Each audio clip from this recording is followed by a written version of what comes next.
lost count of what book we're up to, but we're doing the International Booker long list, and this is the next one. And now we're stopping off at Japan with a book that was the winner of one of Japan's most prestigious literary prizes, Hunchback.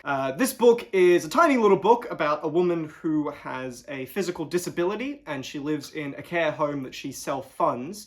And while she's there, she gets into a very strange relationship with a self-proclaimed beta male. All the best beta males, of course, admit that they are. When I saw this book pop up on the long list, the blurb didn't appeal to me, and I've started to learn that if the blurb doesn't appeal to me, I'm going to like the book more than if the blurb does appeal to me, because that's been the case with some of the most recent ones that I've really loved. I really loved this other Eden, and the blurb didn't look interesting. I really loved the details, and that didn't interest me either, and I fucking loved this book. So far on the long list, this is the only book that has left me actually thinking about it and pondering it. It's easily my favorite so far, and I will absolutely read it again. I thought that this was substantive and sharp and ambitious, and I was with it pretty much the whole way. The best thing about this book is the main character of it. The book is kind of a character study about this main character woman who has a physical disability, and she's an extremely resentful, unlikable person, and I could feel the self-awareness from that. For example, there's a bit where the narrator is criticizing the world around her, as she is like to do, and she lambasts the idea of reading, and she says that she finds reading ableist because some disabled people can't physically hold a book. And I really, I thought that was totally satirical to me, that the character is criticizing the people who are physically reading the book that they are holding right then. I could see that was, yeah, it was like darkly funny. Throughout the whole thing, the narrator is so angry that even in that instance, she's trying to make the person reading the book feel her ire. And you get that a lot. And because this main character is the way she is, there's a lot of great humor that comes from that, and a lot of great quotes. One that I noted down was,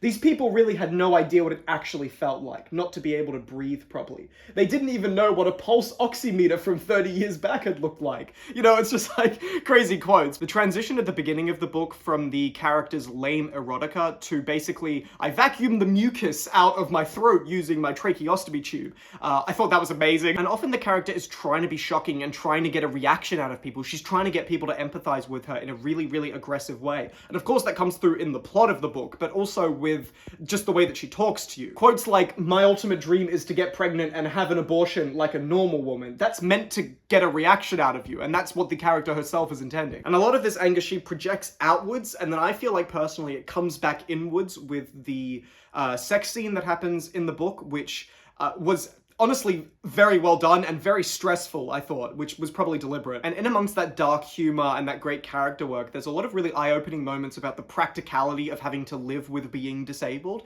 There's a moment where they're talking about going through COVID and how they need someone of the same gender as you to bathe you. And I was like, yeah, if you don't have that, you are kind of fucked. I get that.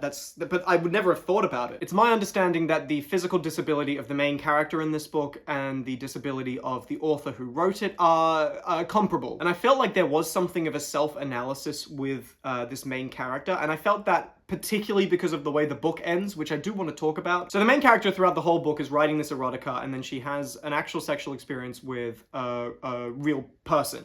And it's an incredibly stressful moment when she's struggling to breathe as a result of it, and I was like, oh my god, this is so sad, this is just horrifying. And then at the end, the book has a collection of Bible quotes, and then it cuts into the main character seemingly just embodying her persona that she wrote erotica in. She's seeing men casually, they're coming in and coming out, she's doing whatever she wants, basically. And this ending is completely unexpected and open-ended, and I love how much that kind of got me to think about what I just read. My interpretation of that was that that's not the main character continuing to speak, that's the author who has stepped in and become the narrator, and she's writing a story about the main character that we just saw. I think at the end that Shaka is not writing another erotica, I think it's the author kind of holding a part of herself to ransom in a way. And I think that if the author is stepping in and saying, this depressed, angry character, she's going to embody that erotica, that's kind of a meta twist about the author letting this character do whatever she wants, mentally and especially physically. So yeah, there's a lot to say about this book, and it's snappy and clever and inventive, so you actually want to say stuff about it. I'm gonna spoil an upcoming review. I'm pretty far into Solenoid now, and yeah, it's fucking awesome. Of course it is. But It's also, and I mean this mostly positively, interminable. Whereas this book here, Hunchback, I recommend that everybody read it, especially if you're interested in the International Booker. This is a very welcome change of pace from the other books, and I really hope it gets on the shortlist. So, yep, thank you so much, bye!